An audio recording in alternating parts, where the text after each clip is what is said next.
Well, hello everybody. Welcome back to RC Mechanic Garage. Today is working on phase 3 of the D110 Injora Defender body. We're doing the chassis. We did the chassis on the last video.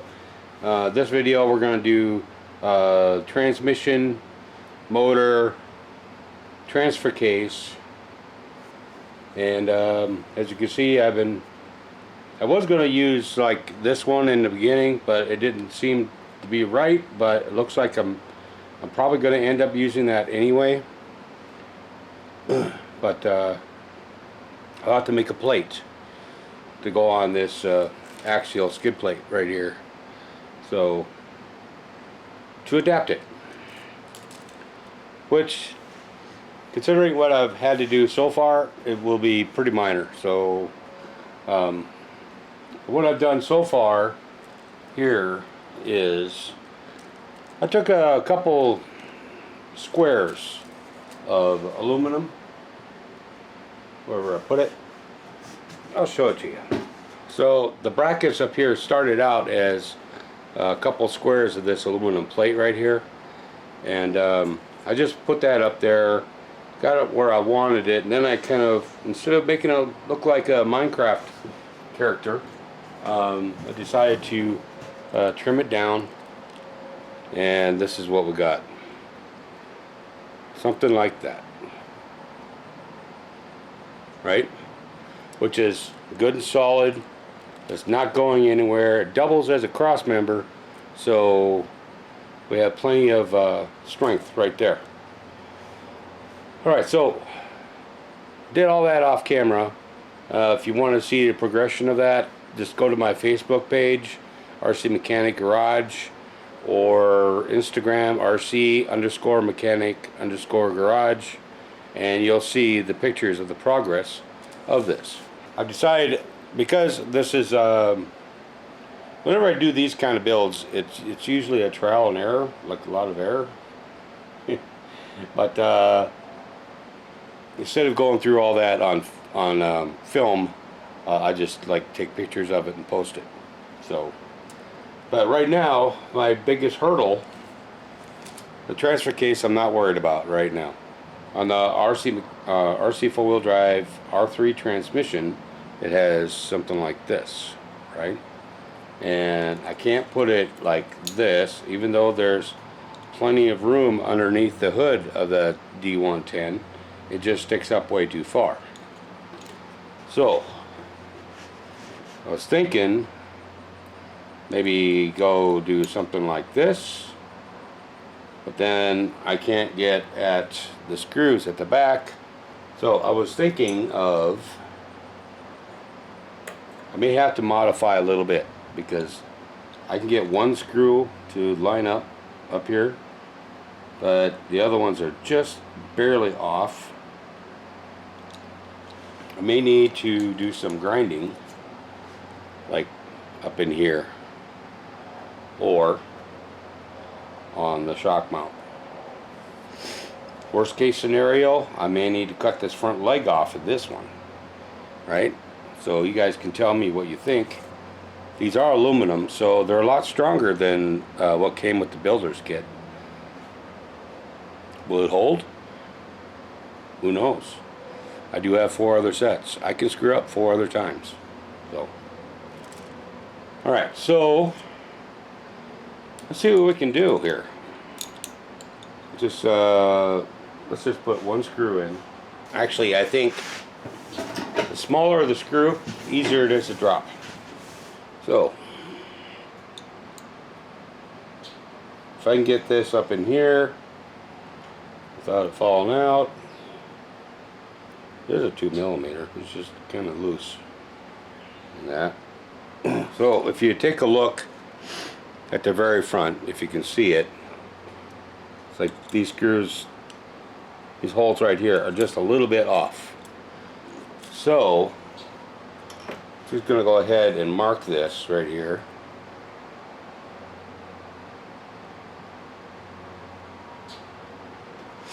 I'm going to take a little bit off of that and see where we're at. So I modified it. I probably took a little bit more than I had to. I even took a little bit out of here, and I've got two holes to line up, which should take care of the rest. Alright, so the next thing I need to do is take this here and see if I can get that in there. I do have a feeling I'm going to have to cut this leg off right here. This front one right there. Yeah, because I won't be able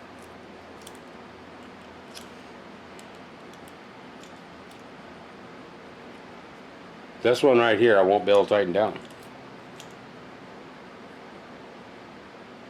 Now I could try it without it, but the chances are that motor plate's going to flex a lot. Like I said though, these aluminum shock mounts are a lot stronger than the plastic ones that come with the kit, so I'm not too worried about that. So let's go ahead and I guess we're going to just cut those legs off and put this on and see what happens. This is how it turned out. It's a really tight fit, okay, really tight. But I'm able. I think I can get that motor down to about right here, right, and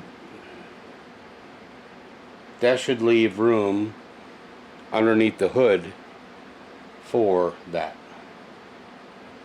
All I need to do now, put the rest of the screws in this plate, probably take this front plate, leave the studs right here on, leave these right here on, and it's just going to be a bear to adjust the mesh. But you know, once the mesh is adjusted and where it's supposed to be, it should be alright. So let's go ahead and put those screws back in, the last three, put that spur gear on and the pinion, and see how everything fits. Now, as you can see, the motor is installed, right? But not without sacrifice. It's a good thing that these shock mounts are aluminum, because, well, if they were plastic, I probably wouldn't do this. But this is what happened. I had to cut, there's 3 rows of screws right here, and I had to cut the very front row of screw so this motor would clear. Alright, and which is working out great. And I also had to move the shocks back. I moved them back to where the body posts would be, which, you know, nobody ever uses anymore. We're not going to be using them on this truck, right? So we have a bit of an angle there, right here. And since this body is so heavy, I'll most likely have to give it quite a bit of preload and heavier shock oil. The front is going to be heavy anyway. There's no oil in it, so they keep sticking. But and had a few oopses going on. I did manage to nick this bottom spacer right here, and I'm not sure if this shock is going to survive. I don't know if you've ever used a Dremel or a die grinder or whatever, and you're like almost through or halfway through and it just wants to, you know, kick on you. Well, that's what happened. Alright, so this is done, this part right here. Before this video ends though, I want to get this transfer case working, and yeah, everything is just happy. Go like in high gear.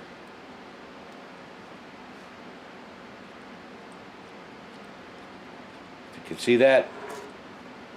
Probably not. Anyway, the drive shaft's turning. The mesh seems to be just fine.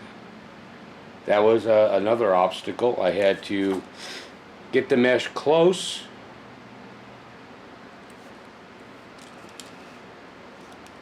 Had to get the mesh close right up in here. And then when I thought I had it just right, pull this motor off again and then tighten it down.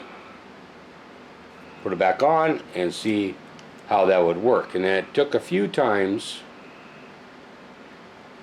And I don't remember RC four-wheel drive having angled spur or pinion gears. I'm gonna have to look at my other ones. But I was thinking, I kept thinking that I had this one reversed or this one reversed because they weren't matching up, right? And then in the end, I'm going like, wait a minute, let's just put it up there and see what happens, and it's perfectly smooth. So I don't know, and everything seems to be meshing. You would think that you know, the pinion and the spur would have to, you know, be going the correct angle. So, but they look like they're going like the opposite angle. Alright, so I hope you like what's going on so far. Next up, we'll be making a mount for the transfer case. We're not going to be using this one, but I will be using this one as a template to create a base mount, and then I will take that base mount and I'm going to put this on here. Hopefully, you know, if everything goes right, I can get this here pretty much, well, it depends on how thick a metal I'm using, or aluminum. If I use the thinner aluminum, it may be down a little bit, but if I use the thicker aluminum, it might be up a little bit. And if that's the case, I might be able to just use a coupler, and I do have one of those here. So we'll do away with this drive shaft. We got all of this all dialed in, right? Mostly. I mean, there may be some adjustments needed. The transfer case is mounted, okay? Built a plate. I'm probably going to put at least one more screw right here, so that if there's, you know, a torque situation, it doesn't go ahead and try to twist up. Alright. I do have 3 screws, 2 holding the transfer case, 1 holding that plate. And I have another problem.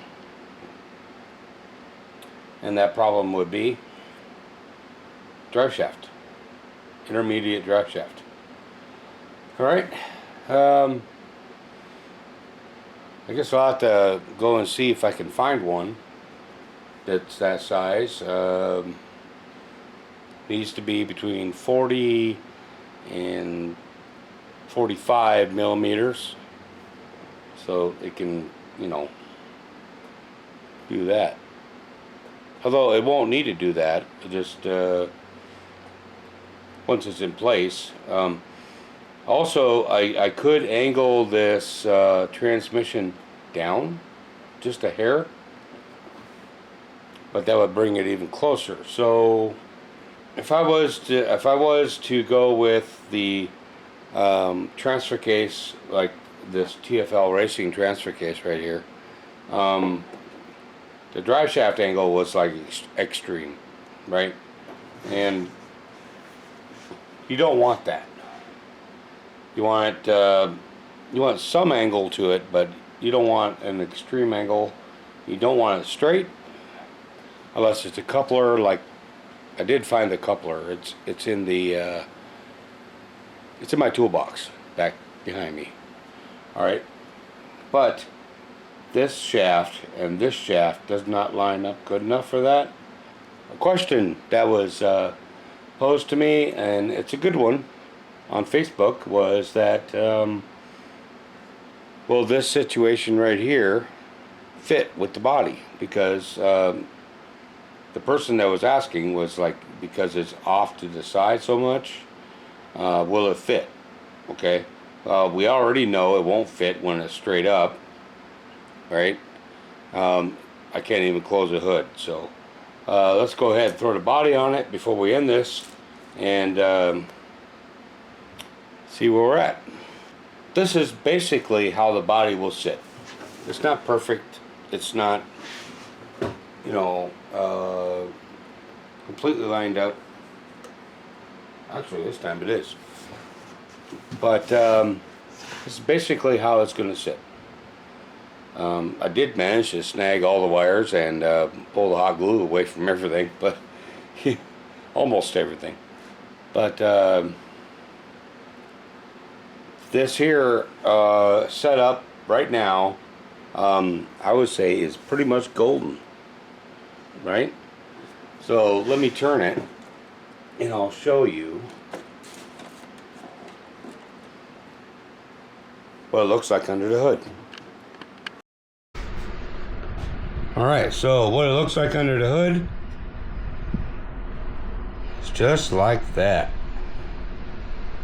I mean, a person really couldn't ask for much more than that. You couldn't fit a scale motor in there, but I'm sure an inventive person could probably come up with something. You know, like a cover or an insert or something like that. So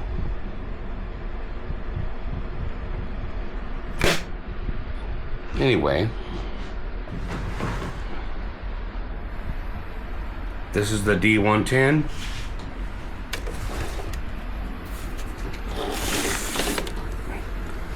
I really like the way this is turning out. It's turning out a whole lot better than I thought. Probably one of the most ambitious projects I've ever done. And we're not done. Okay. Next up here will be drive lines for phase 4 and steering for phase 5 because of this. Okay, so for the next phase we have to get this to go to here, right here, right? But there's this top link in the way, so that's our next challenge. The rear drive shaft I'm not so worried about, but that front one, I may have to shorten that top link and move it to a new location. Hopefully it will not bind. Okay. I like to oftentimes consider the 110 scale RC models. I can use that as a guide for working on the full size. Obviously I did not take notes on my Cherokee, but you know, this is the way it goes. Sometimes we realize things later, right? But I have to find a drive shaft to go between here. On the next video we're going to go ahead and address the front drive shaft. Rear drive shaft, like I said, will not be an issue, but every one of these builds brings a new challenge. So this is RC Mechanic Garage. I hope you liked this video. I hope you're following along on this build, and I want to see you next time. Okay, remember to like, subscribe, leave a comment on anything. I don't care what it is. I mean, anything. There's no such thing as a dumb question, right? And I'll see you next time.